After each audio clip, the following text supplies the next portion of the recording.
Welcome everybody to this CFO Connect session all about AI and financial modeling.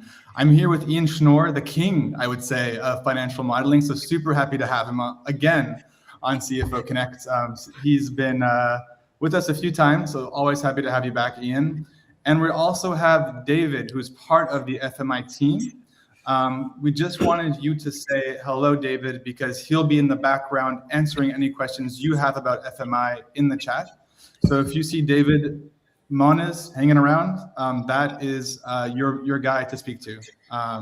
So David, I will take you now backstage, but just wanted you to say a quick hello. So anything to say to the audience before? Yeah, of course, Luke. Thanks so much for the brief intro. Hello, everyone. Super happy to meet you and be a part of this webinar. Honestly, have any questions whatsoever, feel free to drop it. Be more than happy to answer anything you might have. So with that, Luke, yeah, excited.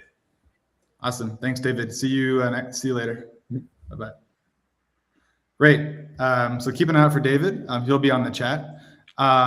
Before we get started, I would love to hear from the audience in the chat directly.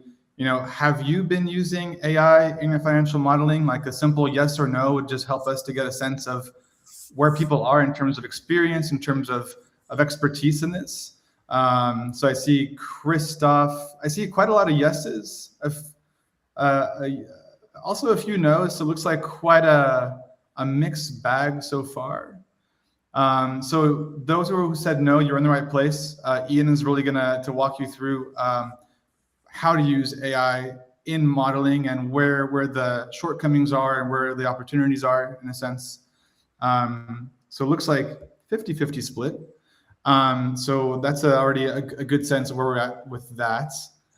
Before we dive in, I wanted to also just note that, you know, I am Luke. I head up the CFO Connect community. We run sessions like this on a regular basis, and really our mission is to make finance professionals better at their jobs. Simple as that. So if you want to join, you can apply here for free. It's an application-only community. We do vet each application by hand, by myself, to ensure that it's only finance professionals entering the community. So please feel free to apply there. We'll be happy for you to join us and join the next webinars where we host, especially with everything happening around AI. I also wanted to share my LinkedIn, where you can connect with me, because I'm always posting about upcoming sessions, reports, contents that we're publishing. So please feel free to give me a connection request.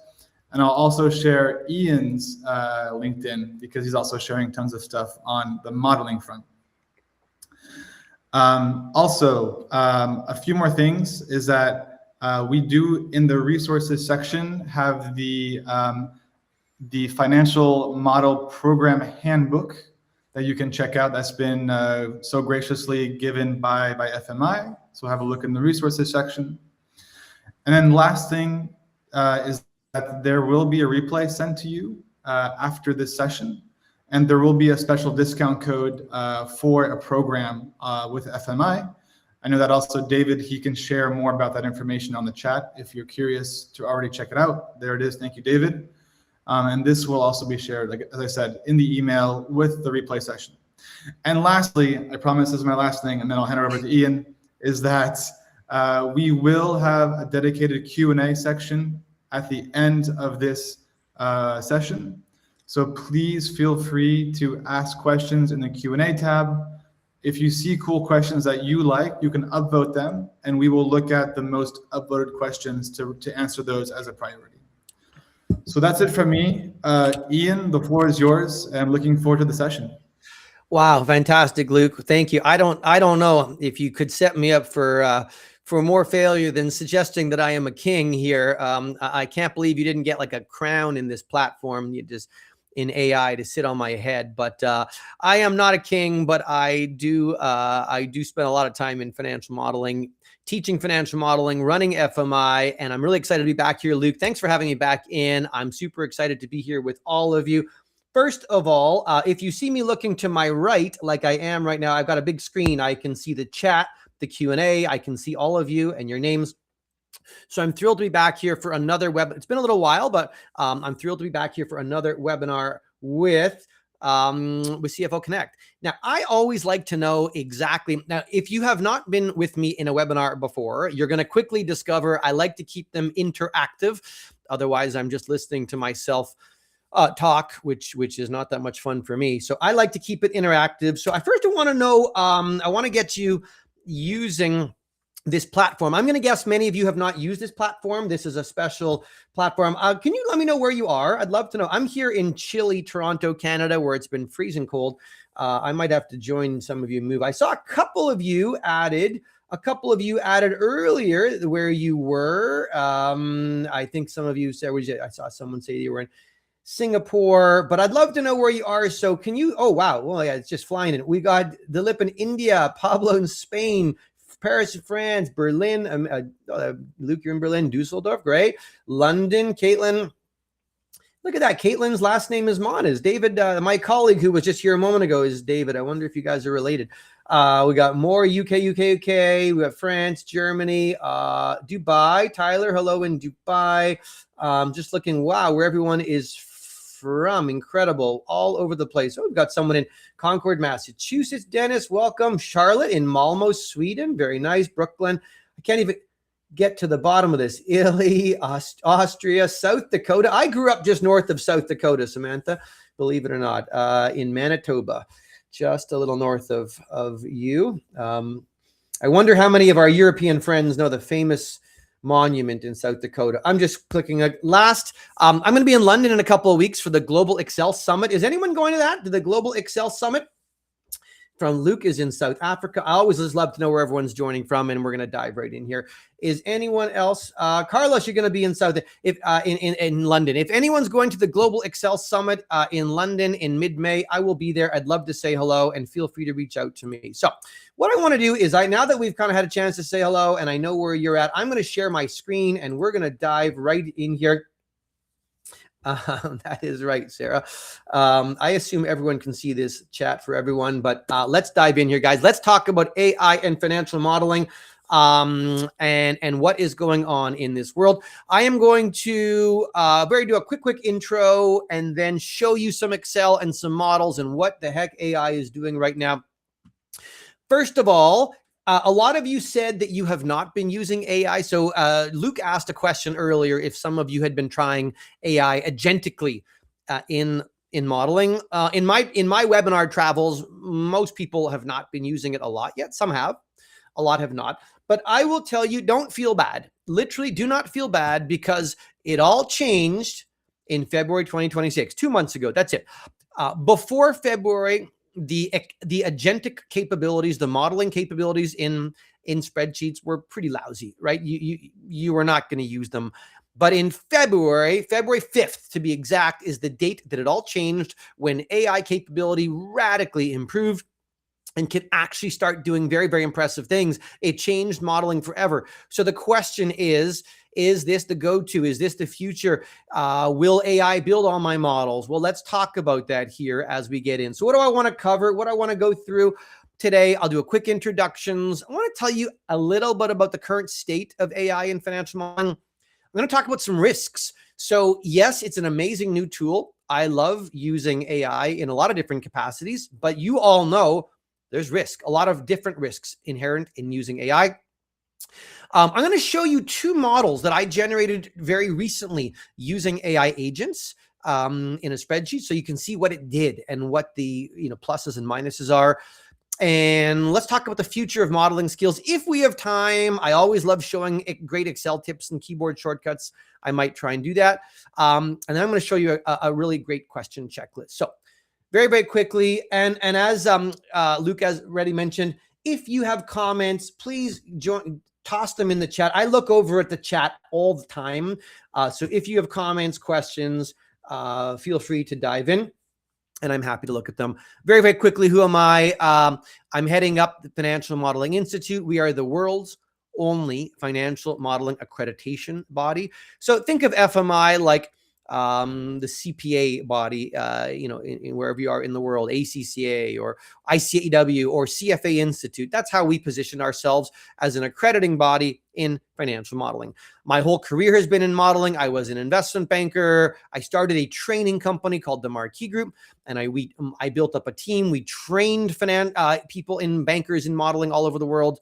I had the honor of creating the new financial modeling practical skills module. That's a mandatory part of the CFA program. I teach here in Canada. So I am completely focused on AI. And my career has been completely focused, in financial modeling. And I've been doing a lot of modeling and AI work recently. I also joined two other guys, Paul Barnhurst and Giles Mail, and we started last year a podcast, a video series podcast on a lot of the new AI modeling tools. Here's a link to it or not a link. Here's here's how you can find it on YouTube. If you want to see us testing some recent tools, you're welcome to check those out for free. And a little bit of FMI, I told you, we're the only modeling accreditation body in the world. People they use our learning materials to learn modeling, and they prepare themselves to sit the AFM exam as the starting point. The AFM exam requires you to be able to build a beautiful model of a company from scratch. It's a 4-hour exam, and anyone who can do this becomes very, very proud of themselves for truly elevating their skills. And we have a really great offer and a discount for anyone in today's webinar that I'll show you at the end. Last, in order to kind of develop thought leadership, we created just recently something called the Financial Modeling Global Leaders Council. We put together a group of 62 of the world's top financial modelers, which is going to address the future of financial modeling. This group is in 26 countries, 5 continents, from organizations all over the world. And you're welcome to check out. I can show you that group as well a little bit later on. So let me start by, this is a great question. Actually, I'm going to take this question right away. As everyone can see Dennis's question, and it's a great question. Because again, most of what I want to talk to you about today is AI and financial modeling. So before you answer my question, I will very, very quickly just show you, you're asking a brilliant question. How do we protect against people using AI to cheat on the exams? Do you know, Dennis, you probably know, and all of you probably know, all universities right now are struggling. Universities are struggling like crazy. How do we make sure that examinations are meaningful? How do we make sure that assignments, tests, exams, they are struggling? We actually have a bit of an advantage. I'll tell you. I will show you what our exam looks like. The AFM exam, on the AFM exam, Dennis, you get a case study. The case study looks something like this. It's 2 or 3 pages long. It tells you about a company. It tells you a little bit about what the company does. It tells you how they work. It gives you all the information you need to know about the company's revenues, their costs. It's all in a PDF like this. It tells you about their fixed assets. It tells you about their working capital, their income tax, all the company's debt and equity. And then it says, build a 5-year financial model of that company. And what you get on the exam is something that looks like this. That's all you get. On the exam, you get an Excel file that has 1 sheet, and it has 3 years of historical financial statements, income statement, cash flow statement, and the balance sheet. And that's it. That's all you get. And in 4 hours, you have to turn this into a beautiful 5-year forecast. So the question is, how do we prevent this, right, Dennis? How do we prevent someone from going into Copilot and saying, hey, just build me a 5-year model? Well, we use a very sophisticated proctoring tool. And the proctoring tool gives us so it's a 4-hour exam. We get a 4-hour capture of you in your room and a 4-hour capture of your screen. And there's AI that flags us if someone is using AI or using a different sheet.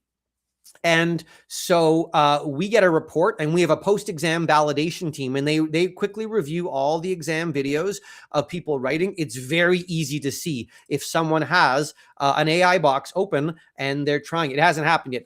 It's virtually impossible because we would see it. It would be flagged in a nanosecond, and the exam would be invalidated. So thank you for asking, but I wanted you to know that we actually have some great controls in place to prevent that.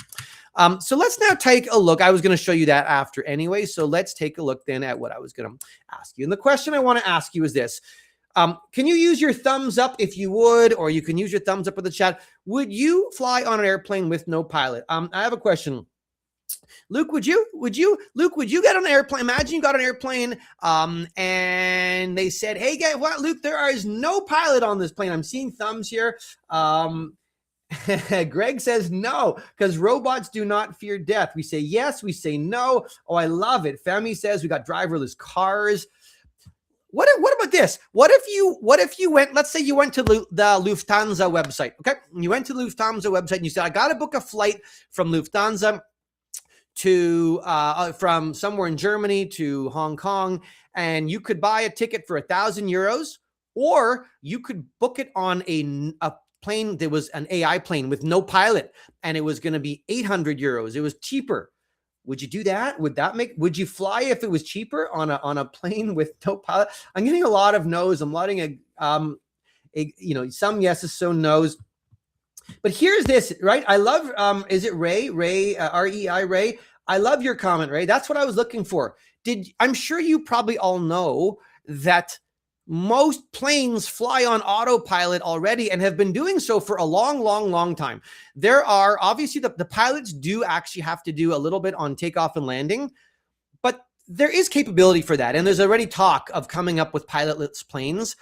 When people say they won't fly on an airplane, if you are not comfortable flying on an airplane with no pilot, that's pretty normal. But what that tells you, it's not the technology. There's something else. There's something else about that. It's a human machine analogy.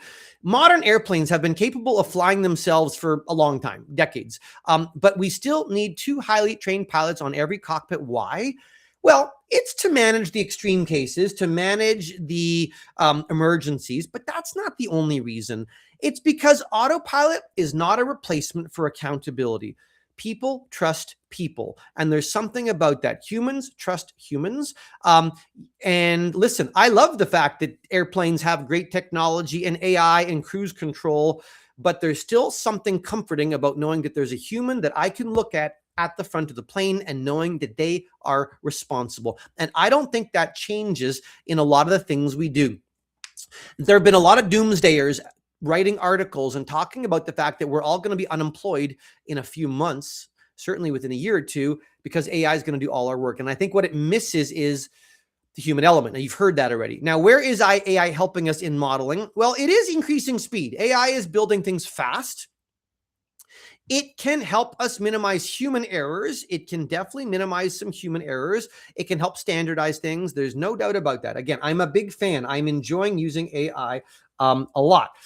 There's something I'm using it a lot, but I'm not prepared to use it exclusively. And so let's talk about this. For example, I'm going to show you some risks. So there are a lot of different AI agentic tools that will work in spreadsheets, but they are all demonstrating the following behaviors. They'll take shortcuts. So sometimes instead of building a formula, they'll put a dead number in a cell. I'm going to show you an example. Sometimes they'll build formulas that are overbuilt and unnecessarily complex. This is common. They'll build very complex formulas when simpler was better.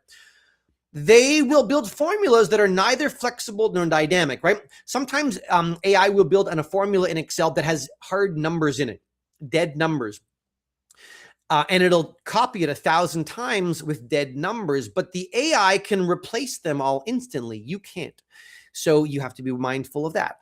It gives you different answers. If you run it multiple times, if you ask it to build you a model 3 times in a row, you might get 3 different models, 3 different answers.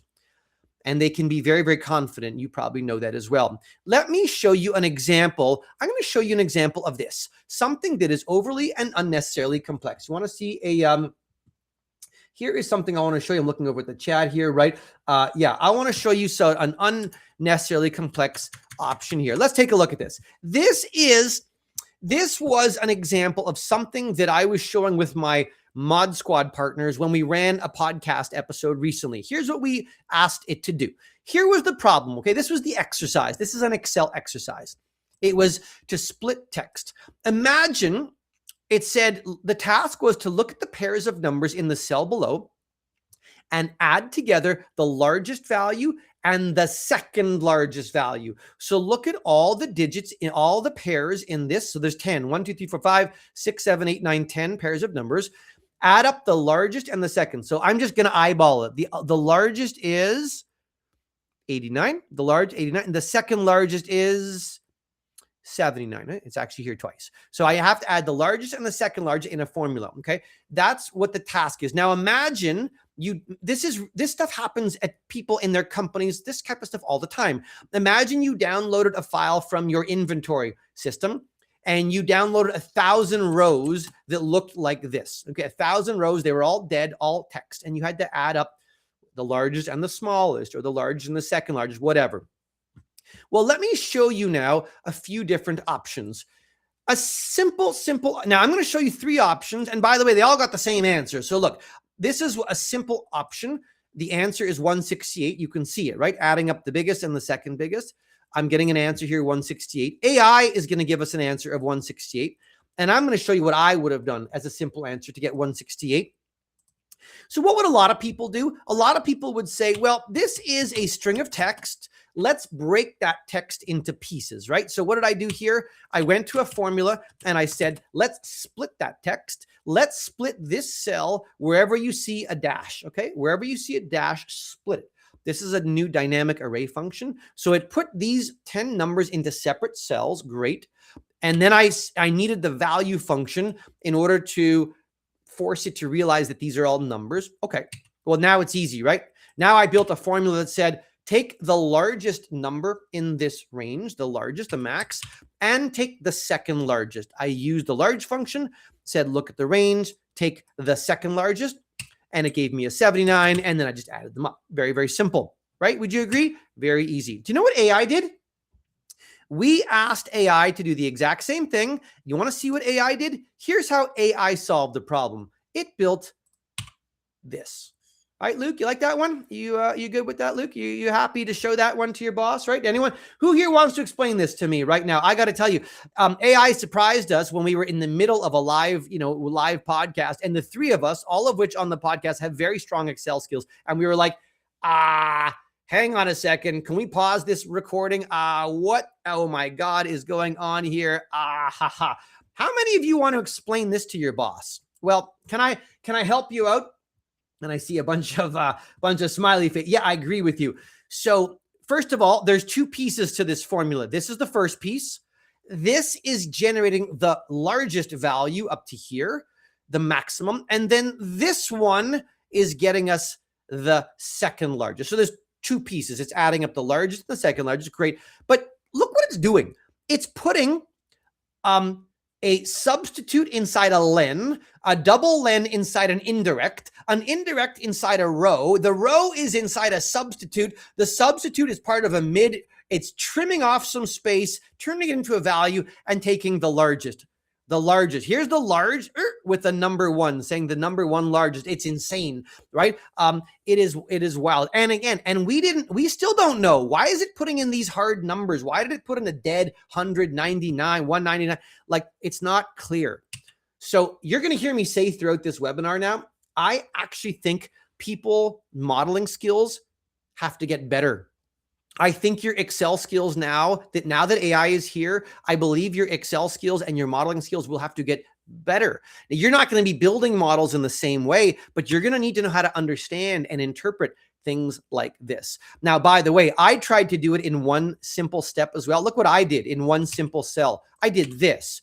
Would you agree? It's a little easier, a little simpler to understand. Take the maximum value in this range and add it together with the second largest value in the range. That I can explain and understand, and that's doable. Why did Excel do this?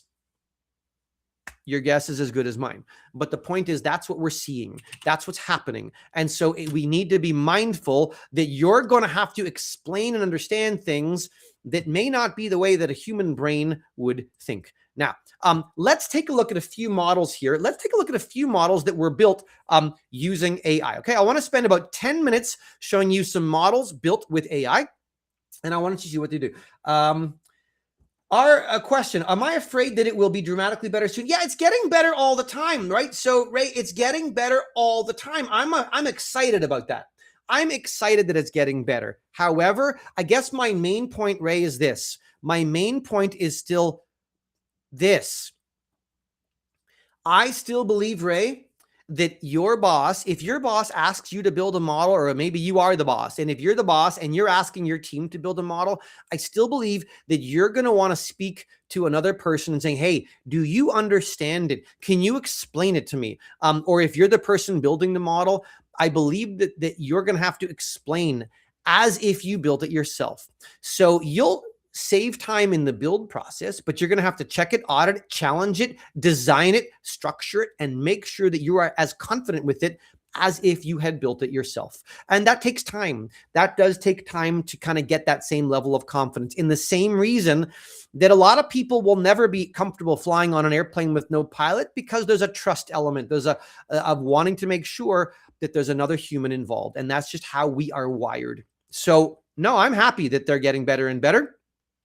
And I'm still convinced that you will need to elevate your skills. I'm very scared of, what I'm scared of, Ray, is the day that someone, I'm going to pretend, Ray, that you're the boss. I'm going to pretend that you're the senior director. I'm afraid of the day when someone hands you a model and you start asking them questions and they say, I don't know. I'm not sure. I have no idea. AI built it.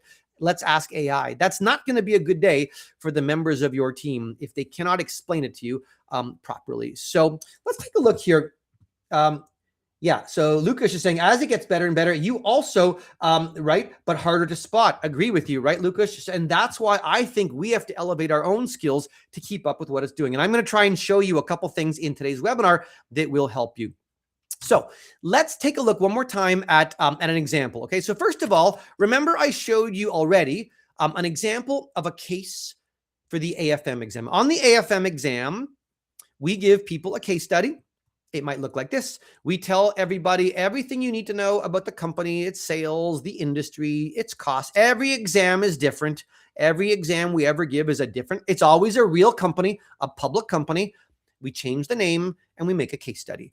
And then, as I told you, on the exam, you are given a worksheet, and the worksheet just has 3 years of dead historical numbers. And here's the sample. This is what we want people to build. This is what we expect people to generate on the exam, something that looks like this. Okay, it doesn't have to be exactly like this, but we want to see people and people do this on the exam. People create models that have a cover sheet. On the exam, they'll build something that they'll have some sort of an executive summary.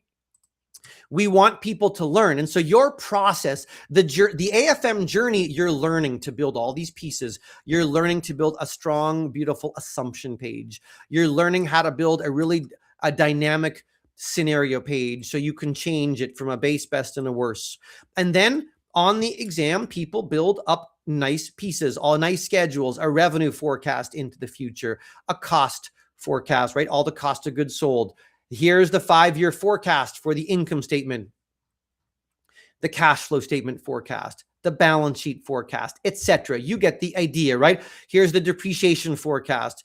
This is our sample model. Now, on the exam, we don't care if people build it vertically, horizontally, lots of sheets. You can pick your color, your design. That's secondary. That's your choice. But the point is, this is a sample model. Now, what I want to show you is what Claude built and what Microsoft built. Okay. We gave them the same case study. Very recently, I gave Claude and Microsoft the same case study and said, you build a model. Let's see what they did. They did a pretty good job. I'm not going to lie. They did a pretty good job. Let's start by looking at Claude's model. This is the Claude attempt. So what I did for Claude is I actually copied the case study into a sheet here called case. Right? You see that? I took the entire case and I copied it into one sheet and it's dead. The numbers here, look, the sales numbers are all in one sheet, right? They're just all the prices are they're just in a cell, just text, right? So I just copied the PDF into one sheet like this. Very, very simple. I opened up Claude in my Excel because I have Claude in my Excel. You can see that here. I've got Claude, and I literally gave it one prompt and I just did this. I said, hey, Claude, on the case tab, I gave you information about a company called Henderson and 3 years of historicals. Build me a 5-year model with all the needed schedules, revenue, cost, etc. And then I said, there are instructions in cell B60 to B66. Go. That's it. That's it.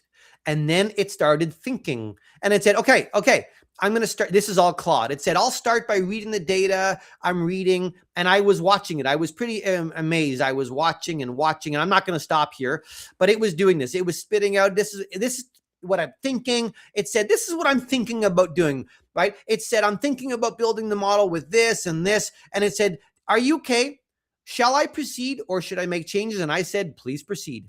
And then it went and it started building and it started building. I'm showing you, it told me, it explained all of the things it did for me, a lot.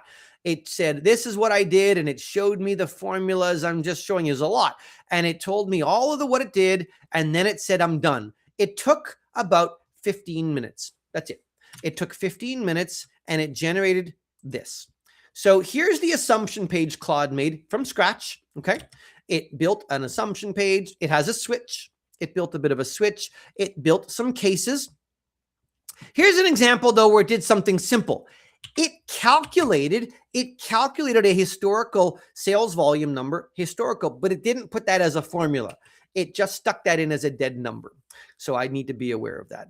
It's got a pretty nice looking assumption page. It's using Blue, which is a nice best practice. It's got a base, best, and a worst case. It's using an if statement. I think most of you would probably not use an if, but there's nothing wrong with it. It's okay. It's calculating units sold. It has an inconsistent formula, but it's got some values there. And then it built the model. The model here is a 5-year model. The formatting is not perfect. It's okay. There's stuff to fix, but it's doing it. The balance sheet's a bit sloppy and it's balanced, but let me show you a couple things that we didn't like. About this model. For the debt, it built, it's linking to something it's linking to something that claimed its debt, and it built a debt schedule at the bottom. But now the debt schedule is where all the work should happen. It's where all the calculations should happen. And I very quickly realized that it did not calculate the debt. It's not actually calculating the debt on the debt schedule. This is the debt schedule where all the debt calculation, this should be the debt engine here, but it didn't do that. Where is it calculating all the debt? In a bit of an unusual way. Here, I jumped back up. I know I'm jumping, but I jumped back to the cash flow statement. This is the cash flow statement. On the cash flow statement, it built a very long formula for the revolver right here. It's not tragic. But it's not optimal.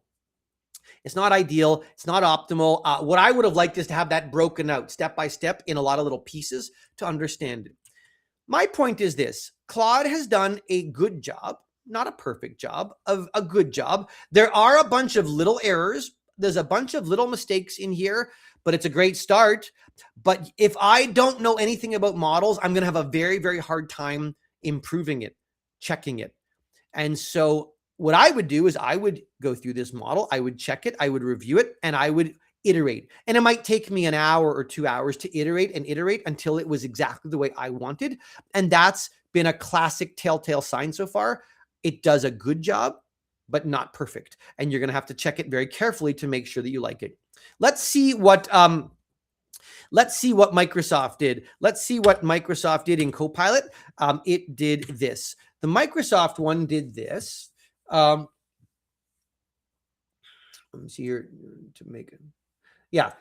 Chris is saying, do you need to prompt Claude to make adjustments by asking in Excel, the iteration? Well, so if I was working in Claude, if I was using, so it's a little bit confusing. We're in a bit of a confusing world. I'm not going to lie. I could log in right now, but if I'm using Claude, then I'm doing all my work right here. I'm prompting right here, and that's my prompt. However, if I'm using Copilot, what you might know, now I've opened Copilot, what you might know is that very recently in Copilot, you can choose the LLM engine. And I have GPT 5.2, Opus 4.5, and Opus 4.7.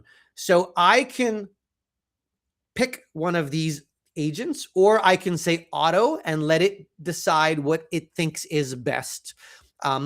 And you would just iterate. So if I was using this engine, I would ask it to build the model, and then I would iterate. I would say, fix this, change that. I don't like this. Are you sure about that? And I would iterate, and I would drive it, but I would iterate whichever agent I was working on to build the model. Okay.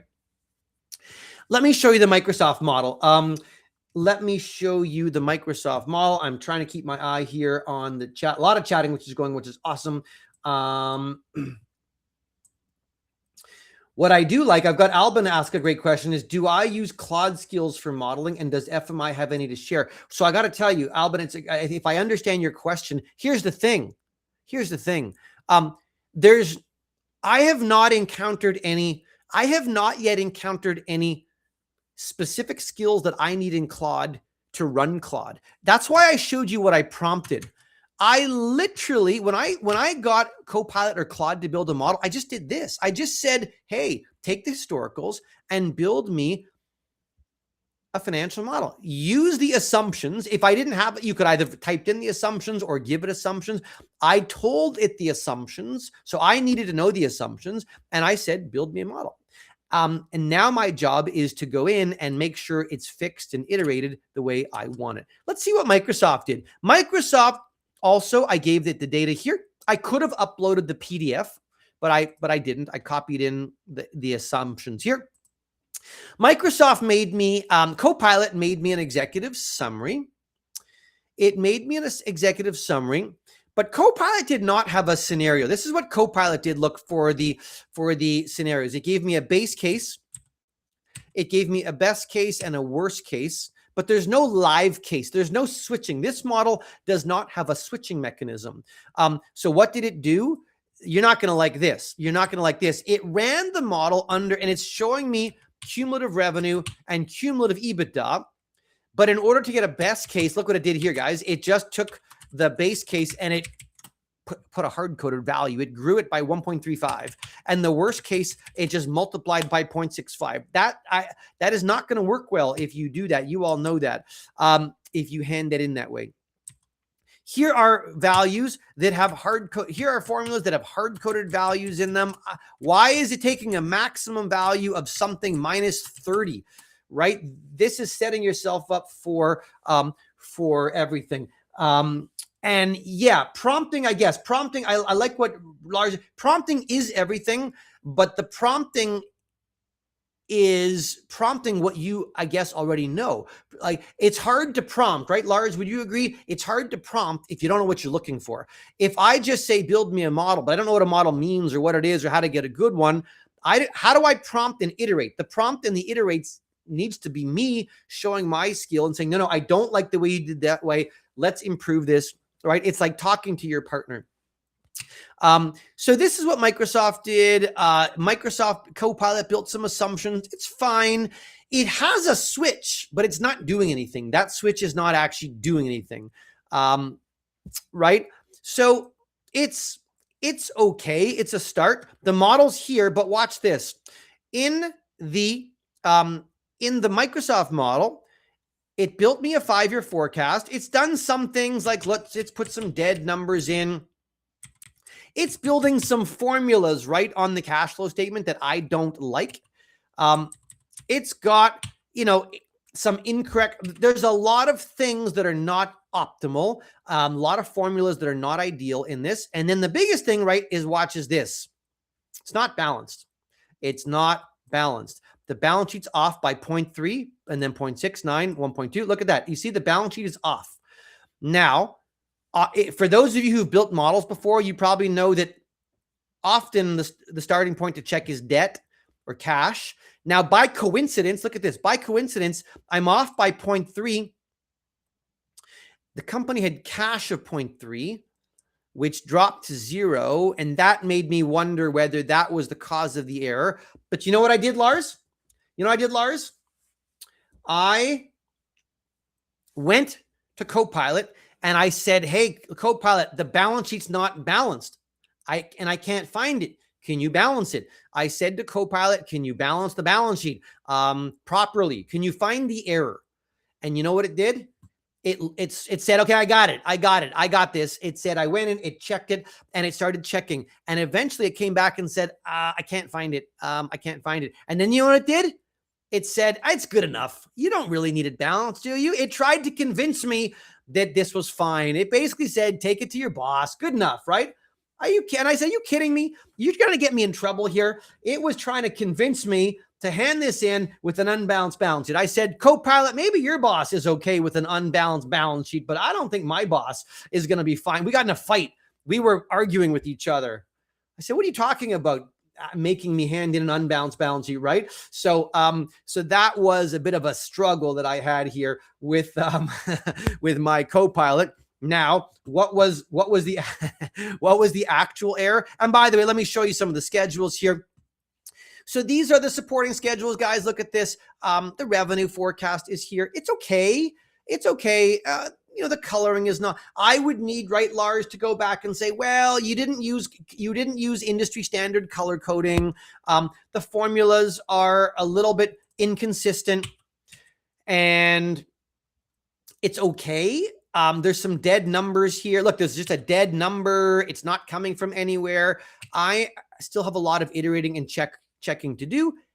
It's fine. Please do not ever look at this formula. This formula has cells linking to a bunch of sheets, and there's a 0.3, a 0.3 dead at the beginning here.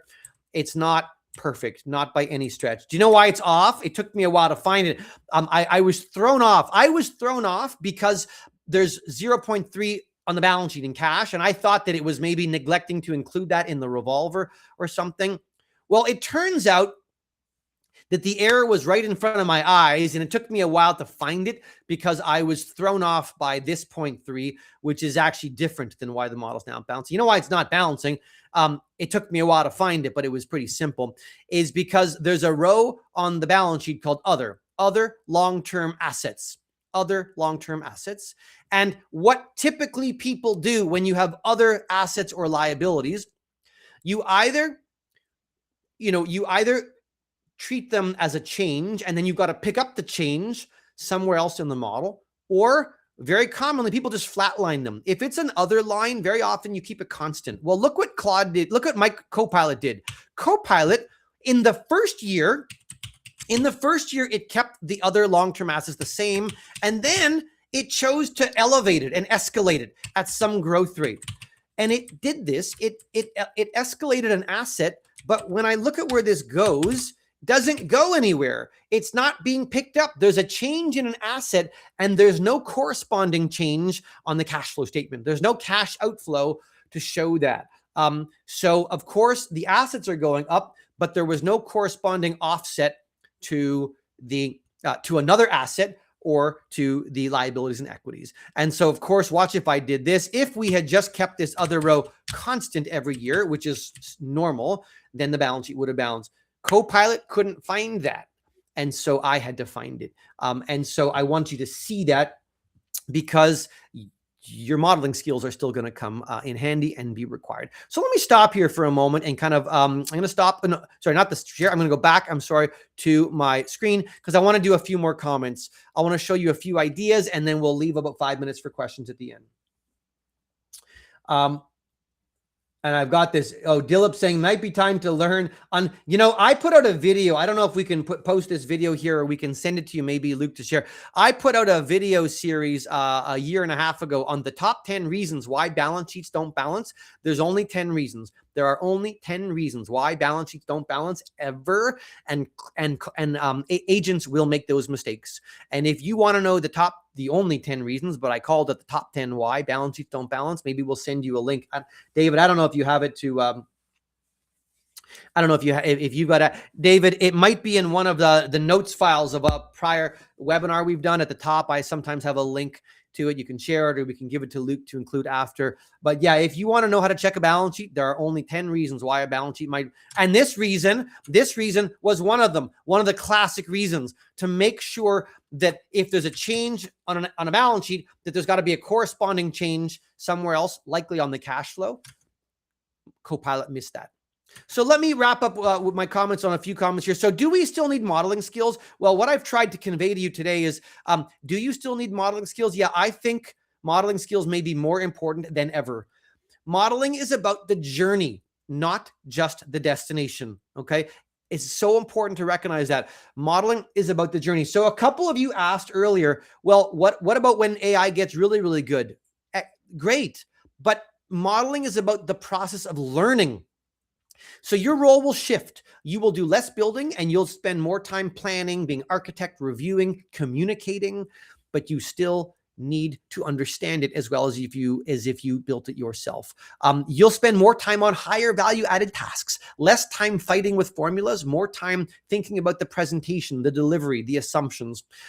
Augmentation is what's key. Augmentation means that you will maintain strong skills and use your new AI friend to help you speed things up. The human factor is so important. When I believe that when you present to a management team or a board of directors, they want to get the confidence from you. They want to look you in the eye and make sure you understand it. I don't think that's going to change. That's not my opinion. That's just our DNA. It's the same reason why a lot of people still want to see a pilot at the front of an airplane. It has to do with ultimate trust. And I believe that there's no substitute for the human element, but you're in trouble that you need to start using AI. So I'm glad that some of you are, but you need to put yourself at the forefront as the expert. It will, your judgment is going to be important. It'll allow you to focus more on communication and stay more visible. You will become more needed in your role than ever before. This is not from me. This is Anthropic. Anthropic recently had an AI fluency course, and I've stolen this. I stole this slide from an Anthropic slide. What they said is AI will give you the speed, the scale, the pattern recognition, the processing, but you will have to provide the critical thinking, the judgment, the creativity, and the ethical oversight. This comes from Anthropic directly. That's not me, and I believe it. So what do we do? I mean, at FMI, the AFM bridge, the AFM is, I believe, as the only accreditation in the world, it's the vehicle that will allow you to build your human, the muscle memory so you can oversee. I've run a lot of webinars, and every time I beat up an AI model, I make sure to say to people, the viewers, guys, the only reason I can beat this model up so fast is because I know modeling. I feel for the people who are going to try beating up a model if they don't understand modeling. And we would love to, again, if you're interested, let us know. Feel free to reach out. If you're interested in any way, we'd love to chat with you. We have candidates in more than 100 countries all over the world, working really hard to elevate their modeling skills so they can prove it to us on an exam. And on an exam, you just do the exact same thing. You get a case, you build a model from scratch, any way you want, any style you want. And you let us know if you have any questions. And by the way, and I'll show you this, there is, if you want to take a picture of this, Luke will send this out to you when we're done. But there's a QR code here. There's a discount code you can use. We've got an extra special 20% off, limited time until May 15th. If you want to join other accounting and finance professionals all over the world who are really elevating their skills. A lot of the big four offices are making it mandatory now. So we're really honored and thrilled to be supporting them to elevate the skills of their team. But let me end with this. I really believe, I actually did a LinkedIn post. A couple weeks ago called The 100 Questions Every Financial Modeler Should Know. So whether you build a model yourself or whether AI builds the model, I truly believe in my heart, you still have to understand and be able to answer these 100 questions. And the thing is, if you build a model from scratch, you will naturally understand and you will know the answer at the end of the process because you're learning as you go. For example, they're not hard questions. Does the model include all the key things you need in it? A cover, an executive summary, assumptions. Was it built to evaluate an opportunity or as an ongoing tool? What kind of flexibility does the model have? What periodicity are we using? Are there scenarios? If you build a model yourself, you naturally know the answers to all these questions. You'll just know them. If someone asks you, you'll automatically know. The worry is that if someone uses AI, you won't know any of them. You won't know most of them. So you still have to find a way to know, how does the income tax work? How does the working capital work? How does the debt and equity work in the model, even if you're using AI? So AI will give you speed, but you will still need to invest the time to make sure you understand it very, very well. And that kind of gets me to what I wanted you to see again. So we're in a fascinating time. We are in a fascinating time. None of us has ever seen anything like this. My strong advice is invest in your skills and your knowledge, and invest in your AI skills separately. And I believe you will be an incredibly valuable professional for years and years to come. As long as you want to be employed, you will be. If you can bridge together and augment your own skills, grow those, and use AI in some capacity, I think that's the secret sauce, the magic potion to get you there. So let me show you one actually Excel tip. I told you I'm going to show you one great Excel tip that I think you might like a lot, and then we will take some questions here. So as an example, let's pretend AI built this model. And what we've now seen is that AI could conceivably do something bizarre. So look at net revenue. Net revenue is gross minus the freight. But what if AI did this in the fourth year? What if AI, for some reason, added a plus 30 in the fourth year? It's very possible that it might do something like that. It might, and you wouldn't know. Well, what I want to show you is one of my all-time favorite techniques to find problems like this, hard-coded values that are within that make a formula inconsistent. So I'm going to show you is to look for inconsistent formulas. There's a really great keyboard shortcut. Now, this may not work on all of your keyboards because you are scattered all over the world. But what I want to show you is this. I'll show you the keyboard shortcut, and then I'll show you the menu tool. There's two ways to do this. So powerful. Amazing, Lucas. It works. Where are you, Lucas? So exactly what he's showing you is this. If you like this first formula, you don't want to do this. You never want to check a formula, right, Lucas? And then check the next one and check the next one. You'll never find it. So what we do, Lucas, Isle of Man. I got to get there one day. I've always wanted to go there. What you'll see is, as Lucas just told us, if you like the first one, everyone see that, and you select the whole row, all you have to do is use this keyboard shortcut, Control and the backslash key. That's on my keyboard. And watch what happens. If I select that row and go Control backslash, it stops at the one that's different. And it stops and says, whoa, what's going on here? That one is different. And you'll say, what's going on here? What did AI do? What did AI change in the fourth year? Oh my gosh.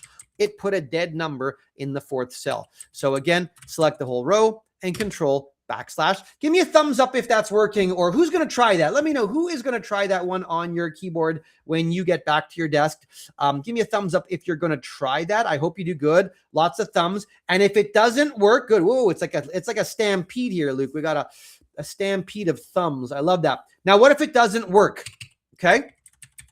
If it doesn't work, if that keyboard shortcut doesn't work, then do this. Then go to F5. Do you use this one as well, Lucas? You probably don't need to. F5, special. Watch. I'm going to select a whole row. I'm going to press F5. F5 here. F5 opens up the go-to menu. And then I'm going to press special. And I'm going to click row differences. Now, row differences is this one here. There's an underlined letter. The underlined letter is the W. So if I press Alt W, it will activate this row differences and click OK. And it does exactly the same thing. So everybody has that. Everybody can select a row. F5 goes to the go-to, and then you click special and row differences, and it will tell you if there are any differences. It's so powerful. You will need to see, yeah, Tom, I like that one as well. You need to check models and make sure they're working. And by the way, look at this. So in this Microsoft, in the Copilot formula, you see this? So would you agree, guys? This formula, it looks similar. Look at my formula bar. This formula, look at the formula bar on the first, second, third. It looks very similar, right? Don't they all look the same? They look similar. My eye can't see it. My eye can't see it. My Copilot built this, but if I select the whole row and then I go F5, special row differences, what happens? Wait a second. It's selected all 4. It's telling me that all 4 of these are different than the first one. And now I know it built a formula in the first one and it changed that form. It's doing something different in year 2, 3, 4, and 5. I need to know that. By the way, what happens if a formula is perfect? What happens if it's the same across? Watch this. If I select the whole row and go control / now, it says no cells were found. That means they are all the same. And so, so now we're good. Now I can go to the end and say, Copilot, you're okay. Copilot, you're okay. You did a good job here. You built a formula and you copied it over. Good stuff, right? And so that's what we're seeing there. So let's stop here. I have some questions in the Q&A, and you can also talk.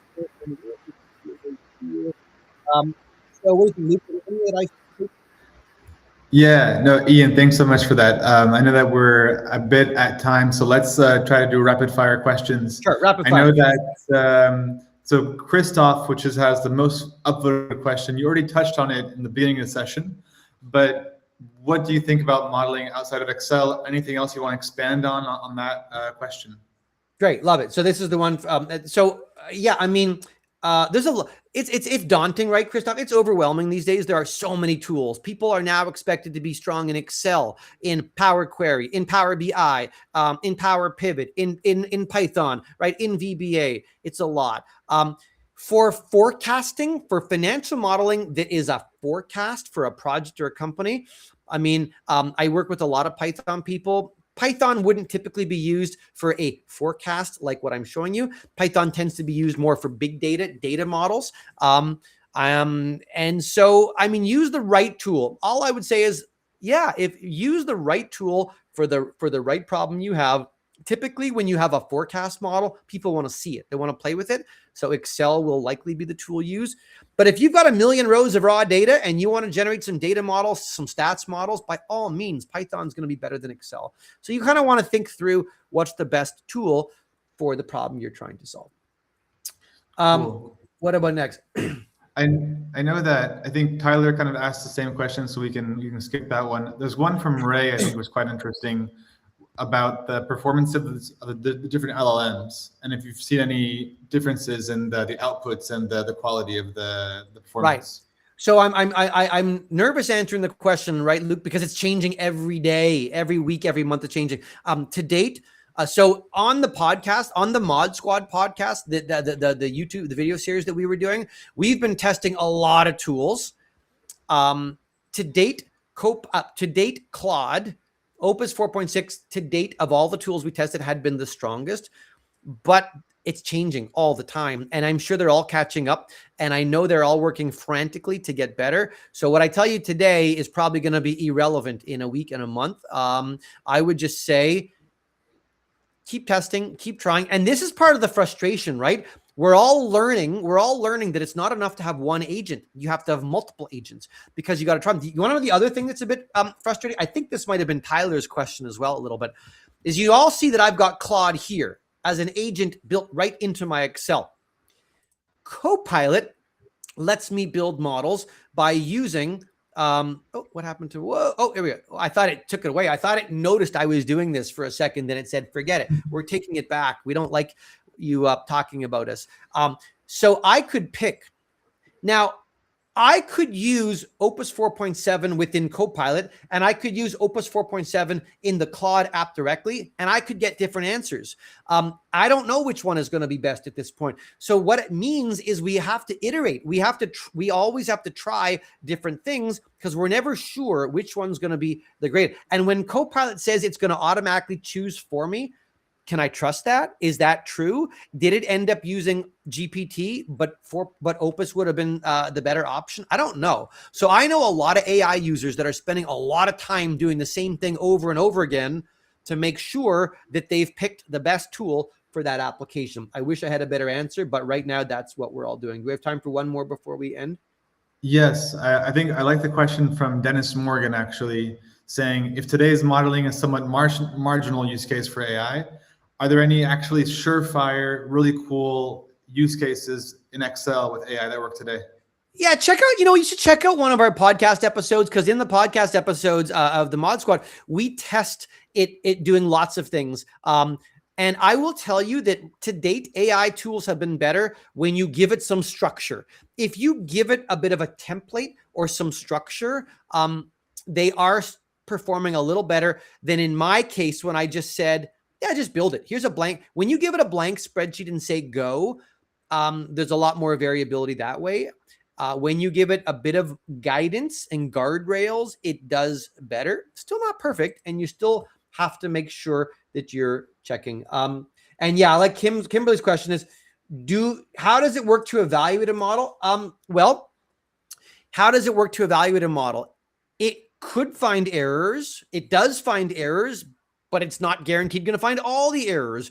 So again, you can use it as a partner in crime, someone to, like your buddy, your friend, to help you, but do not ever assume or rely that it's perfect and that it doesn't need you. So yes, it can be helpful at finding hard-coded values, hidden values, but not find. Oh, as I told you on my balance sheet, it couldn't figure out why my balance sheet wasn't balanced. It tried to convince me that it didn't matter, that I should go with my boss that way. I was not happy with it. So do not get complacent is my message there. Luke, anything else? I think that about wraps it. I think you did a really great job speeding through those questions. So thanks again, Ian. Really, you covered a lot in an hour, and I hope people found it valuable. Seems like a lot of people stuck around. We had a big crowd, and let us know in the chat what you thought of the session. On the CFO Connect side, we are hosting next week a live session of someone building in Claude Code on the finance side. So if you want to join that one, feel free. The link is in the chat. And as a reminder, we'll be sending the replay to this in about an hour or so, with tons of other resources I've shared in the session, including the discount code and other cool stuff. So keep an eye out on that in your email. Thank you, David, for sharing that as well. And that's it. Ian, always great to have you on. Would love to have you on again soon so we can do this again, as I think AI is changing super fast, and I'm sure that you'll have a lot of new stuff to say. So we can definitely reconnect as well. For sure. Thanks again for having me in. It's been great to be back, Luke. Stay in touch with us. We're trying to stay at the forefront of what's happening with modeling and AI, and would love to be in touch. Maybe I'll see some of you in London soon. So thanks all for being here. Luke, thank you for having me back again. It's a pleasure to be here. Perfect. Thanks again. All right. See you guys.